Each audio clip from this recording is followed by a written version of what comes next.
on the so-called big league.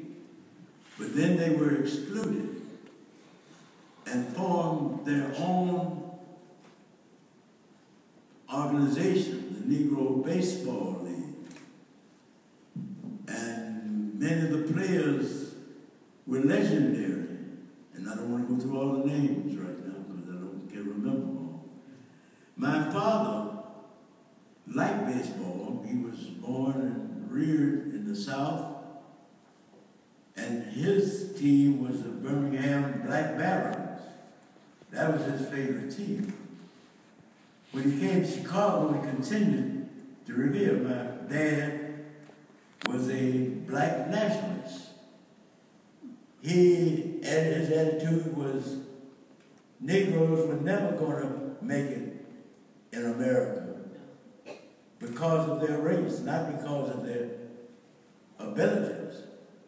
Because his feelings were the ability, and his proof was, we have the abilities. Why in the hell are we not included? So his idea was, in a sense, do our own. Now along comes, and I'm not going to take much more time about this, along comes the Bill Veeck Sr.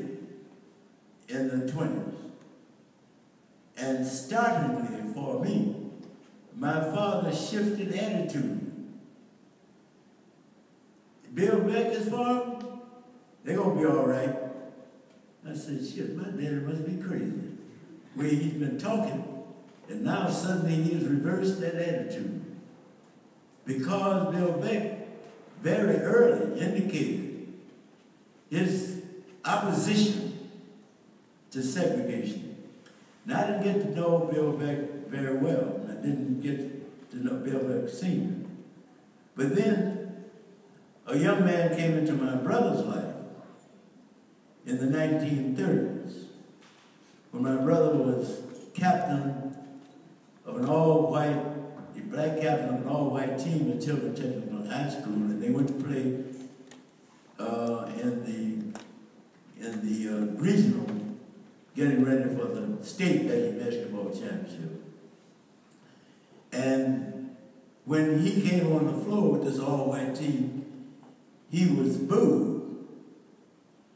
The idea, what in the world is this, I won't use the word, doing captain of that team? He was co-captain.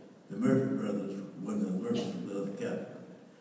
Lou Boudreaux, age 18, played for Thornton Township, stopped the game. It was amazing. We're not going to go on like this. That created an affection. Now, later, in the baseball area, when Lou Boudreaux is the captain manager, I just know the Cleveland Indians are going to be all right. I'm rooting for the Cleveland Indians, though I live in Chicago.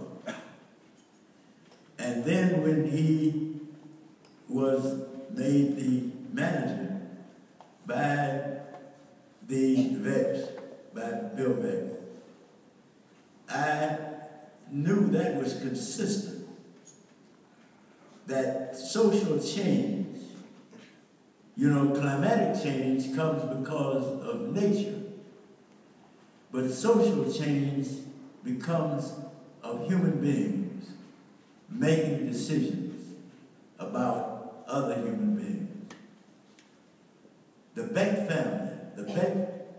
family, senior and junior, made a social change that went beyond just baseball.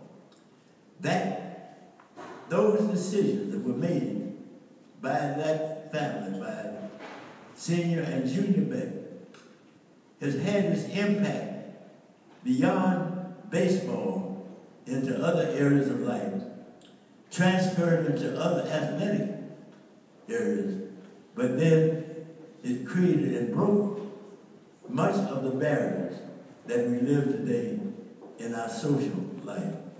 Many in the civil rights movement many of the people who marched with me up and down Chicago and Memphis and other places were athletes mixed in terms of their determination to bring about change beyond the athletic field.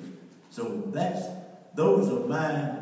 Though I played a little baseball, it wasn't great, but I played a little bit. Though I liked athletics.